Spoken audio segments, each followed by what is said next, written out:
Please teach your children money is important too. കാരണം വെൽത്തിൽ ഒരു അവിഭാജ്യ ഘടകം തന്നെയാണ് മണി.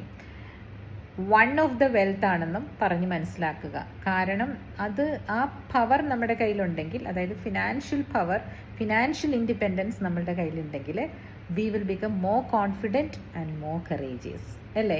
അല്ലാതെ പണം മരത്തിലല്ല കായ്ക്കുന്നത്, ഇങ്ങനെ ഇട്ട് കുലുക്കി അങ്ങ് തരാൻ, അങ്ങനെയുള്ള വാചകമേ നിങ്ങൾ വീട്ടിൽ നിന്ന് മാറ്റിക്കോളൂ കേട്ടോ.